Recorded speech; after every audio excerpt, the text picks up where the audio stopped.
नमस्कार प्यारे बच्चों, कैसे हैं आप सब। आशा करता हूँ आप सभी बहुत ही अच्छे होंगे। तो प्यारे बच्चों, आज के इस वीडियो में बात करेंगे कि जो आपका क्लास टेंथ का, बच्चों ध्यान देना, क्लास टेंथ का जो आपका सब्जेक्ट है हिंदी का, और हिंदी का जो आपका सब्जेक्ट है, इसका जो एग्जाम है, board exam, CBSE board exam की मैं बात कर रहा हूँ। तो 21 मार्च 2023 को, सॉरी 2024 को, ठीक है बच्चों, 2024 को, ठीक है। फिर वो 21 मार्च 2024 को आपका हिंदी का एग्जाम है, जो कि सीबीएसई बोर्ड का है, क्लास टेंथ का है, ठीक है। और सेशन हमारा 2023-24 का है, जैसा कि आपको पता होगा। तो बच्चों, इस वीडियो में हम यही समझेंगे और मैं आपको यही बताने वाला हूं कि आप अपने CBSE board exam class tenth का जो हिंदी का सब्जेक्ट है, उसमें आप अच्छे मार्क्स कैसे ले सकते हो। यानी 21 मार्च में यहाँ लिख देता हूँ, देखो 21 मार्च। बच्चों वीडियो को ध्यान से देखना, और चैनल पे नए हो तो सब्सक्राइब कर लेना, ठीक है, ताकि हमारे वीडियो का जो नोटिफिकेशन होता है ना, वो आपके पास सबसे पहले पहुंच सके। क्योंकि जो आपका सीबीएसई बोर्ड एग्जाम होगा, तो उसमें बहुत सारे मैं आपको इंपॉर्टेंट क्वेश्चन कराऊंगा क्लास टेंथ के, और बहुत सारे जो डॉक्यूमेंट हैं वो कराऊंगा, और बहुत सारे जो इंपॉर्टेंट चीजें हैं वो सभी आपको कराऊंगा। तो चैनल को सब्सक्राइब कर लेना, ताकि हमारे वीडियो का नोटिफिकेशन आपके पास पहुंच सके। और बेल आइकन पे जरूर से जरूर क्लिक करना। सब्सक्राइब बटन आपको दिख रहा होगा, उसके बाजू में बेल आइकन आपको दिख रहा होगा घंटी टाइप का, उसको आपको ऑल पे सेट कर लेना है, ठीक है। तो 21 मार्च 2024 को जो आपका हिंदी का सीबीएसई बोर्ड एग्जाम है, जो कि 80 मार्क्स का है, और जो आपका 3 घंटे का है। तो इस वीडियो में आपको क्या बताने वाला हूं, देखो इस वीडियो में मैं आपको ये बताने वाला हूं कि आपको आपके स्क्रीन के सामने जो आपको क्वेश्चन पेपर दिख रहा है, ये क्वेश्चन पेपर आपके सीबीएसई बोर्ड एग्जाम का एक सैंपल क्वेश्चन पेपर है, ठीक है। सैंपल क्वेश्चन पेपर है, और ये जो मैं आपको क्वेश्चन पेपर करा रहा हूं, इसमें बहुत सारे क्वेश्चन आपके सीबीएसई बोर्ड एग्जाम 2024 में जो आपका होगा 21 मार्च को, उसमें आपको रिपीट दिखेंगे। इसलिए आपको क्या करना है, चैनल को सब्सक्राइब करके बेल आइकन पर क्लिक कर देना है, और वीडियो को पूरा देखना है। और देखो, ये जो मैं आपको इस वीडियो में बताऊंगा, इसमें मैं आपको पेपर का पैटर्न बताऊंगा, और आपका जो इंपॉर्टेंट क्वेश्चन है वो भी आपको बता दूंगा कि आपके पेपर में कौन कौन से इंपॉर्टेंट क्वेश्चन आ सकते हैं। तो पहले फॉर्मेट समझते हैं। देखो, इस प्रश्न पत्र में 2 खंड आपको मिलेंगे। जो आपका 21 मार्च 2024 को हिंदी का एग्जाम होने वाला है, उसमें आपको 2 खंड मिलेंगे। फॉर्मेट समझ लो, बहुत इंपॉर्टेंट है, ठीक है। खंड अ और ब, इस नाम के 2 खंड आपको इस पेपर के अंदर मिलेंगे। जो आपका खंड ए रहने वाला है, वो एक वस्तु पूरक या बहुविकल्पी खंड उसको कहते हैं, ठीक है। वस्तुनिष्ठ या वर्णनात्मक प्रश्न आपको यहां देखने को मिलेंगे। तो भाई, मैं आपने ये कह रहा हूं कि आप जो है ना, प्रश्न पत्र के दोनों खंडों में प्रश्न की संख्या रहेगी टोटल 17, यानी 17 प्रश्न रहेंगे टोटल हमारे इस चैप्टर, या फिर हमारे ये जो क्वेश्चन पेपर है, इसके अंदर सभी का उत्तर देना बहुत ज्यादा अनिवार्य है। यथासंभव सभी प्रश्नों के उत्तर क्रमानुसार लिखिए। यानी ऐसा नहीं है कि आपको एक, मान लो 49वां प्रश्न आपके पहले, मान लो 49वां आपका नहीं है, मान लो आपने 17वां पहला लिख दिया, फिर आपने 16 लिख दिया, फिर आपने तीसरा नंबर का प्रश्न लिख दिया, फिर दूसरा का कर दिया। ऐसे आपको नहीं करना है, आपको सीक्वेंस वाइज लिखना है, यानी पहला, दूसरा, तीसरा, चौथा, ऐसे। यानी कि आप 17 पहले कर रहे हो, 16 बाद में कर रहे हो, 3 फिर कर ले रहे हो, फिर 2 कर रहे हो, फिर 13 कर ले रहे हो, फिर 14, ऐसे उल्टा पुल्टा आपको बिल्कुल नहीं करना है, ठीक है। क्योंकि आपके जो एग्जामिनर होते हैं, वो आपको पेपर की पैटर्न से ही पहचान लेते हैं कि आपने कैसे किया, ठीक है। खंड ए में कुल जो है हमारे 10 प्रश्न रहेंगे। जो हमारा खंड, यहां देखो, खंड अ जो है ना, ये हमारे 10 प्रश्न वाले रहेंगे। और जो खंड हमारा ब है, इसमें 7 प्रश्न रहने वाले हैं, यानी 17 प्रश्न हमारे टोटल हो जाते हैं।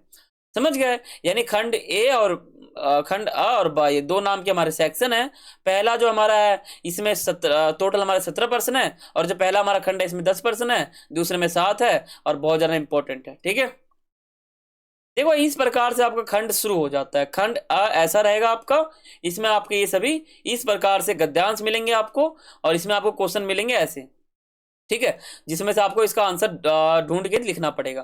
तो इस प्रकार आपको इसमें सैंपल क्वेश्चन पेपर मैं आपको दिखा रहा हूं। और आपका जो 21 मार्च 2024 को जो आपका सीबीएसई का बोर्ड एग्जाम होने वाला है क्लास टेंथ हिंदी का, तो उसमें आपके लिए बहुत ही ज्यादा इंपॉर्टेंट हमारा ये आज का वीडियो है। वीडियो को लाइक करें, चैनल पर नए हो सब्सक्राइब कर लो, और बेल आइकन पर क्लिक कर लो, ताकि आपका जो पेपर होगा उससे संबंधित हम कोई सा भी वीडियो डालेंगे, उसका नोटिफिकेशन आपके पास सबसे पहले पहुंच जाएगा, ठीक है। देखो जो आपका दूसरा प्रश्न है ये आपका काव्यांश से संबंधित है, यानी कविता से संबंधित है, ऐसा आपको मिलेगा। देखो जो आपका पहला प्रश्न था वो हमारा कविता नहीं, वो हमारा गद्यांश था, ठीक है, यानी कहानी वाला। दूसरा जो हमारा प्रश्न है ये हमारा रहने वाला है क्या, काव्यांश यानी कविता वाला। समझ गए? यानी आपको आपके सीबीएसई बोर्ड एग्जाम में जो पहला प्रश्न मिलेगा वो गद्यांश का मिलेगा, दूसरा आपको काव्यांश का मिलेगा, ठीक है। कविता को पढ़ना है और आंसर आपको देना है चारों में से एक। देखो अब नीचे देखोगे तो नीचे आपको तीसरा प्रश्न दिख रहा होगा। तो तीसरा जो प्रश्न है ये क्या है, तो इसमें आपको ऑप्शन मिलेंगे, ये भी हमारा एक तरह से एमसीक्यू टाइप आप समझ सकते हो, ठीक है। आंसर आपको देने पड़ेंगे इसमें से, और ये जो है कविता से पूछा गया, आपका जो चैप्टर है ना, चैप्टर उससे पूछा गया है, तो इसका आपको आंसर देना है। फिर आपका आगे देखोगे तो यही हमारा एमसीक्यू टाइप का है, फिर एमसीक्यू टाइप का है, फिर एमसीक्यू टाइप का है, इस प्रकार से एमसीक्यू टाइप का हमारा ये पूरा पर्सन दे रखा है। ऐसे ही आपको मिलेगा आपके सीबीएसई बोर्ड एग्जाम में, ठीक है। और यहाँ पे देखो अलंकार की बात यहाँ पे होती है, ठीक है। अलंकार आपको पहचानना है कि इसमें उपमा अलंकार है, श्लेष अलंकार है, अतिशयोक्ति अलंकार है, मानविकरण अलंकार, ठीक है। अगर आपको अलंकार के बारे में कुछ नहीं पता ना तो आप मुझे कमेंट करना, और कमेंट करके आप मुझे बताना, तो मैं आपके लिए अलंकार की एक प्रॉपर वीडियो लाऊंगा जिसमें मैं आपको अलंकार पूरा समझा दूंगा, ठीक है। तो ये अलंकार वाले हैं सभी जो आप यहाँ पे देख रहे हैं। देखो जो आपका सातवां प्रश्न है ये भी गद्यांश वाला है, आपको ये सभी पूरा पूरा पढ़ना है, और इसमें से जो भी क्वेश्चन आपको दिया गया है उन सभी क्वेश्चन को आपको इसमें से हल करना है, ये भी आपको करना है, ठीक है। तो इस प्रकार से करना है आपको। वीडियो के एंड तक बने रहना, ये नहीं मत सोचना कि आप वीडियो स्किप कर दो, ठीक है। वीडियो के एंड तक देखो, स्किप करोगे तो आपका बहुत ज्यादा नुकसान है। और इस वीडियो में आपको कुछ इंपॉर्टेंट क्वेश्चन बताऊंगा जो आपके लिए बहुत ही ज्यादा इंपॉर्टेंट है, जो जो अगर आप कर लोगे ना तो आप अपने एग्जाम में टॉप कर सकते हो, ठीक है। देखो जो आपका नौवां प्रश्न है इस प्रकार से, इसमें गद्यांश है, इसमें से ऑप्शन आपको मिलेंगे, आप इसका आंसर दोगे। ये तो पैटर्न आपको मैं बता रहा हूं, अभी इंपॉर्टेंट क्वेश्चन भी आपको बताऊंगा जो आपके लिए बहुत ही ज्यादा इंपॉर्टेंट है। देखो खंड आ जो हमारा था ना, इसमें टोटल हमारे 17%, सॉरी 10% है, ठीक है। तो अब हमारा खंड ब आ गया है, ये इसमें हमारे टोटल 7% रहने वाले हैं, टोटल हमारे हो जाते हैं 17%। देखो जो खंड हमारा ब है ना, इसमें 11वां जो हमारा प्रश्न है ये जो है दिया गया है आपके पुस्तक से, आपको 25 से 30 शब्दों में लिखना है और किन्हीं 3 प्रश्नों के उत्तर देना है, ठीक है। कोई 3 दे दो, मान लो पहला दे दो, दूसरा दे दो या तीसरा दे दो, इसको छोड़ दो, ठीक है। सिर्फ 4 में से कोई 3 प्रश्न का आपको आंसर देना है, ऐसा नहीं कि आप 4 दे रहे हो, 3 का देना है आपको, ठीक है। और जो आपका 12वां प्रश्न है ये इंपॉर्टेंट है, इसमें देखो ये आपका इंपॉर्टेंट है, आ सकता है, नोट डाउन कर लो, इंपॉर्टेंट है, मोस्ट इंपॉर्टेंट, एक ये मोस्ट इंपॉर्टेंट है, एक ये मोस्ट इंपॉर्टेंट है। बच्चों स्किप मत करना वीडियो, बहुत इंपॉर्टेंट पार्ट के ऊपर हम आ चुके हैं। देखो ये मोस्ट इंपॉर्टेंट, ये जो चारों हैं ये मोस्ट इंपॉर्टेंट है, आप इसको नोट डाउन कर लो, ठीक है। और इसमें क्या है कि इसमें हमारा ये इंपॉर्टेंट है, ये इंपॉर्टेंट नहीं है, और ये इंपॉर्टेंट है, ठीक है, ये इंपॉर्टेंट है। जो आपका 14वां प्रश्न है ये क्या है, ये सहयोग, यानी ये आपसी सहयोग की आवश्यकता के बारे में बताता है। इसमें क्या है ना, इसमें आपको एक पूरा का पूरा कह सकते हो आप 120 शब्दों में एक लेख लिखना है, ठीक है। लेख आपको टॉपिक मिल रखा है ना, आपसी सहयोग की आवश्यकता है, इस पे आप एक लेख लिख लो। या वन का महत्व यानी वृक्ष यानी पेड़ का महत्व, अच्छा स्वास्थ्य, समय की आवश्यकता, इनमें से कोई भी एक टॉपिक पे आप एक लेख लिख लो, और उस टॉपिक से संबंधित कुछ कुछ आपको पॉइंट यहाँ पे दिया गया है, जैसे भूमिका, सहयोग का महत्व, सहयोग की सफलता, इस प्रकार से आपको यहाँ पे दिया गया है।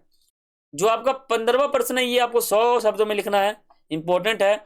और जो आपका 16वां है ये भी इंपॉर्टेंट है, लेकिन जो आपका 17वां है ये इंपॉर्टेंट नहीं है। तो इसी प्रकार हमारा जो 17% था वो आपको समझ में आ चुके होंगे। यहाँ आप ध्यान से एक चीज समझ लो, एक चीज क्या समझोगे, एक चीज आप ये समझो कि आप एक चीज समझो, मैं इन सबको एक बार मिटा लेता हूं तब आपको समझ में आएगा। देखो देखो बच्चों बच्चों देखो, एक चीज आप देखो, देखो इसको मैंने वापस ले आया ताकि आप देखो। देखो 17% है, ठीक है। एक मिनट मैं नीला करता हूँ उसको कलर, तभी आपको समझ में आएगा। देखो साइज छोटा करता हूँ। देखो 17% आपके टोटल हैं, 10% आपके खंड आ में है, ठीक है, और 7% आपके खंड बा में है। इस प्रकार से आपका सेक्शन विभाजित है। अब जो खंड ए था इसमें पहला हमारा गद्यांश था, दूसरा हमारा काव्यांश था। तो इसी प्रकार से आपका हिंदी का जो पेपर है इसका पूरा पैटर्न जो था ये हमारा बना हुआ था, ठीक है। तो यही हमारा आज का वीडियो था। आई होप आपको समझ में आया होगा। अगर समझ में आया है तो चैनल सब्सक्राइब करना और बेल आइकन पर क्लिक कर देना, ताकि आने वाले वीडियो के जो नोटिफिकेशन है वो आप तक सबसे पहले पहुंच सके, क्योंकि जो एग्ज़ाम है बहुत ही जल्द आने वाला है। और समय जो है ना, हमारा डेट वो आज 5 जनवरी 2024 हो चुका है। अब हमारा जो न्यू ईयर है, नया साल जो है वो शुरू हो चुका है। तो आपको क्या करना है, आपका कुछ ही समय बचा हुआ है, आप ये तैयारी अपना कर सकते हो, ठीक है। तो हम समझते हैं, पहले इसमें कुछ पॉइंट आपको बताता हूँ। देखो, जो आपका हिंदी का सब्जेक्ट है ये बहुत ही ज़्यादा इंपॉर्टेंट है, जो आप यहाँ पे समझ भी चुके होंगे।